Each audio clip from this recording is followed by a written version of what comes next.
थी, मुसलमानों को सीधे आबिदानी में बंद कर दिया गया। रास्ते पर पहले बिठा दिए गए। मुसलमानों में बच्चे, बूढ़े, जवान, औरतें सब थी। खाने का सामान धीरे धीरे खत्म हो गया। दरख्तों के छाले खा खा कर, कांटे चबा चबा कर दिन काटने लगे। एक दिन के लिए पागल की अय्याम हज में न डाली गई।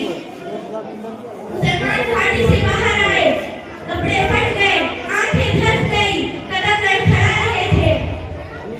हज़रात गिरामी, कुर्बान जाइए उन मुसलमानों पर जिसकी जुबान पर कोई शिकायत नहीं थी। मुसलमानों की खस्ता हालत देखकर कुफर का कहा लगा रहे थे और कह रहे थे, ऐ मुसलमानों, क्यों तुम अपने आबा व अजदाद के दीन को छोड़कर हलाल में बर्बाद हो रहे हो? तुम अब भी मोहम्मद का साथ छोड़ दो, हम तुम पर से सारी पाबंदियां हटा लेंगे।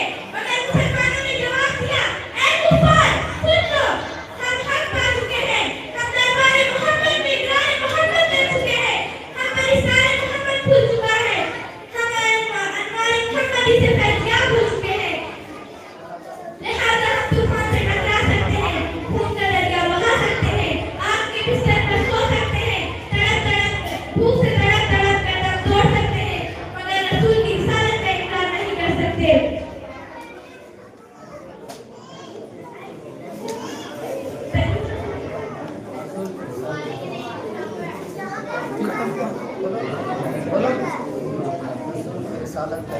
मगर रसूल की रिसालत का इनकार नहीं कर सकते।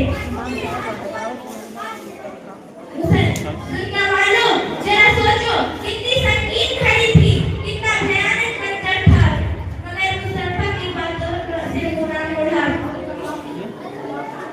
अब इसलिए सुन लीजिए, अगर आज हम भी